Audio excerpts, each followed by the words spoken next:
Hello guys, how are you? I hope you all are doing excellent. This is Ashton Mishra, came with my channel Yours Medicos Library. So guys, इस video में जो main disease of blood vessels हैं उसके पांचवें part में हैं. Okay, इसमें guys हम मैलिग्नेंट हाइपरटोनिक डिजीज़ के बारे में डिस्कस करेंगे. ओके गाइज, इससे पहले वाली वीडियो में हमने बेनाइन हाइपरटोनिक जो डिजीज़ होती है उसके बारे में हमने डिस्कस किया था. ओके, अगर आपने वो वीडियो नहीं देखा होगा तो प्लीज़ देखिएगा. ओके, क्योंकि बेनाइन और मैलिग्नेंट को आप इजीली इस वीडियो के थ्रू समझ सकते हैं. ओके, कंपैरिजन के फॉर्म में. ओके, सो ज़्यादा टाइम न लेते हुए मैं इसको कंटिन्यू करता हूँ. So let's begin guys. इस वीडियो में हम मैलिग्नेंट हाइपरटोनिक डिजीज़ के बारे में पढ़ेंगे. ओके, मैलिग्नेंट जो फॉर्म होता है वो बहुत सेवियर होता है as compare to benign form. Okay, तो आइए हम देखते हैं कि जो बेनाइन फॉर्म है वो मैलिग्नेंट से कैसे डिफर करता है. ओके, तो ये जो मैलिग्नेंट फॉर्म है ये डिफर कैसे करेगा कि हाइयर ब्लड प्रेशर तो होगा ही ऑफ कोर्स. ओके, इसका प्रोग्रेशन बहुत रैपिड होता है. ओके, जो मैलिग्नेंट फॉर्म है ओके वो बेनाइन से बहुत ज़्यादा रैपिडली आगे प्रोग्रेस करेगा. ओके, और that's leads to the frequent crisis. Okay, hypertensive crisis में लीड करेगा. ओके, तो ये एक 3 डिफरेंस रहा है. ओके, बेनाइन से. ओके, अब ये जो मैलिग्नेंट होता है ये जो मेल होते हैं उनमें जो 30 से 50 साल का एज होता है उनमें ये ज़्यादा चांसेस रहते हैं. ओके, 30 से 50 साल वाली जो मेल होते हैं वो ज़्यादा सफ़र करते हैं. ओके, मैलिग्नेंट हाइपरटोनिक डिजीज़ में. ओके, और गाइज ये जो इनिशियली मैलिग्नेंट से पहले ये होता है बेनाइन फॉर्म. ओके, जो बेनाइन फॉर्म लेटर ऑन वो कॉम्प्लिकेट या सेवियर होके वो मैलिग्नेंट फॉर्म में ट्रांसफॉर्म होता है. ओके, तो सिंपल सा ये जो मैलिग्नेंट फॉर्म है ये किसका ट्रांसफॉर्मेशन होगा,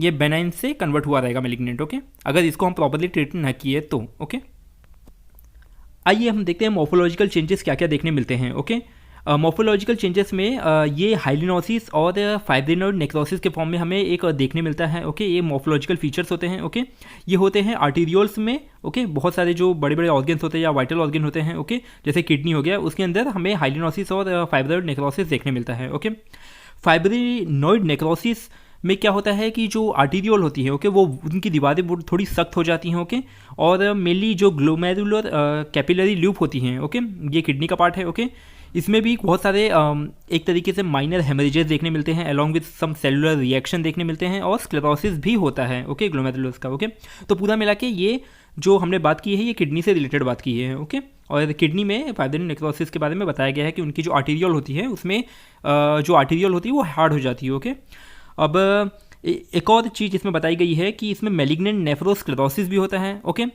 और ये जल्दी प्रोग्रेस होके लेटर ऑन वो रीनल फेलियर में कन्वर्ट हो जाता है. ओके, तो सिंपल सा ये है कि अगर हम इसको ट्रीट ना करें, बेनाइन फॉर्म को ट्रीट ना करें तो मैलिग्नेंट फॉर्म में कन्वर्ट हो जाता है और मैलिग्नेंट फॉर्म में भी ये हाइलिनोसिस और फाइब्रोइड नेक्रोसिस करता है. ओके, और जिससे किडनी फेलियर होने के चांसेस ज़्यादा रहते हैं. ओके, अब आते हैं कुछ इसके क्लिनिकल फीचर में डिस्कस करते हैं. ओके, क्लिनिकल फीचर में ये बताया गया है कि इसमें हेमेटोयूरिया होगा. ओके, यूरिन में ब्लड हमें देखने मिलेगा. ओके, क्लिनिकल फीचर ये है. उसके अलावा हमें जो रेटिनल हेमरेजेस देखने मिलती हैं. ओके, रेटिना के जो ब्लड वेसल्स है वो फट जाते हैं उससे, जिससे ब्लड ओवरफ्लो हो जाता है, लीक हो जाता है. Okay, along with heart failure भी देखने मिलता है और रेयरली हाइपरटेंसिव एंसेफेलोपैथी भी होता है. और ये किस फॉर्म में होता है, ये सेरिब्रल एडिमा के फॉर्म में होता है जिससे जो पेशेंट है वो बेहोश हो जाता है. ओके, उसका कॉन्शियसनेस लॉस हो जाता है. ओके, अब देखते हैं जो सिम्टोमेटिक हाइपरटेंशन के में अब हम क्या इसमें कौन से ग्रुप इन्वॉल्व होते हैं. ओके, कौन से ऑर्गन इन्वॉल्व होते हैं उसमें हम देखते हैं. ओके, तो पहला आता है रीनल. ओके, ये किडनी से रिलेटेड होता है. इसमें रीनो पेरेन्काइमल हाइपरटेंशन होता है. ओके, इसमें पहला तो रीनो पेरेन्काइमल हाइपरटेंशन. ओके, ये पूरा किडनी से रिलेटेड है. ओके, तो जो भी चेंजेस मिलेंगे हमें, जो भी पैथोलॉजिकल चेंजेस मिलेगा वो किडनी के थ्रू मिलेगा, जैसे chronic glomerulonephritis, pyelonephritis along with diabetic glomerulosclerosis. Okay, amyloidosis और ट्यूबरकुलोसिस. गाइस इसमें बहुत सारे टर्मिनोलॉजी हैं. ओके, मैं ट्राई करूंगा कि देखिए सिंपल सा कुछ वर्ड्स गाइस, जैसे स्क्लेरोसिस हो गया, इसका मतलब हार्डिंग होता है. नेफ्राइटिस मतलब होता है कि जो नेफ्रॉन है उसमें इन्फ्लेमेशन आना. आप धीरे धीरे समझ पाएंगे इसके थ्रू. ओके, अब इसमें एक और चीज़ इंपॉर्टेंट है कि जो किडनीज होती हैं उसमें एबनॉर्मलिटी हमें देखने मिलती है, जैसे एप्लास्टिक और हाइपोप्लास्टिक. ओके, किडनी देखने मिलती हैं. ओके, तो ये सब चीज़ें, या मेगा यूरेटर देखने मिलता है, जो यूरेटर का साइज़ हो जाता है वो बड़ा हो जाता है उसके साइज़. ओके, तो ये सब चेंजेस हमें रीनल या किडनी में हमें देखने मिलती हैं. ओके, अब आते हैं एंडोक्राइन हाइपरटेंशन में क्या बताया गया है.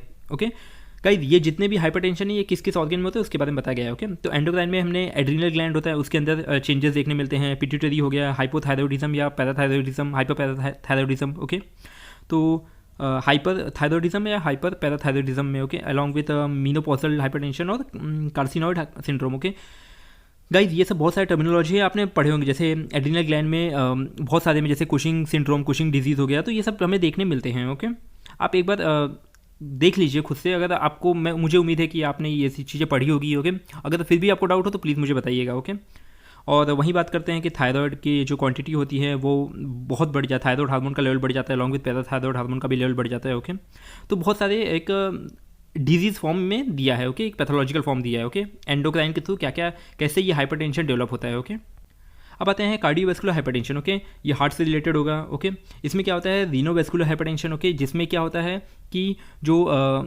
स्टेनोसिस हो जाता है, या रीनल आर्टरी होती है किडनी की रिलेटेड, ओके, वो आर्टरी नैरो हो जाती है या कंप्रेस हो जाती है। ओके, और जिससे ब्लड प्रेशर का लेवल बढ़ जाता है और एक तरीके से हाइपरटेंशन डेवलप हो जाता है। ओके, अलॉन्ग विद आउटिक पैथोलॉजी में देखते हैं कोआक्टेशन होगा। ओके, आर्टेरियोलोस्क्लेरोसिस होगा, ऑफ कोर्स स्क्लेरोसिस का मतलब जैसे मैंने बताया था हार्डनिंग, और आउटिक वाल इनसफिशिएंसी हो जाएगी। ओके, प्रॉपर ब्लड फ्लो नहीं हो पाएगा उससे। ओके, तो जो आउटिक वाल है वो लूमेन नैरो हो जाएगा और प्रॉपर ब्लड सप्लाई नहीं हो पाएगा। ओके, अलॉन्ग विथ हाइपरवोलेमिया, एरिथेमिया हो जाएगा। ओके, तो ब्लड अगर एक जगह इकट्ठा हो जाता है तो एरिथेमिया, रेडनेस, अपीयरेंस हमें देखने मिलता है। ओके, अलॉन्ग विथ गैस्ट्रोसिस हो जाएगा जो प्रेग्नेंट वुमन रहेंगी। ओके, तो ये सब चीज़ें हमें कार्डियोवैस्कुलर हाइपरटेंशन के अंडर मिलती हैं। ओके, अलॉन्ग विद आइए हम देखते हैं सीएनए डिजीज़ में। सीएनए डिजीज़ में हमें ट्यूमर और कुछ ब्रेन इंजरीज देखने मिलेगी। Of course CNA central nervous system से रिलेटेड है तो ब्रेन तो होगा ही। ओके, अलॉन्ग विद एंसेफेलाइटिस भी होगा। ओके, इन्फ्लेमेशन भी हमें देखने मिलते हैं। ओके, तो ये सब चीज़ें आती है अंडर द हाइपरटेंशन। ओके, एक पर्टिकुलर एरिया में।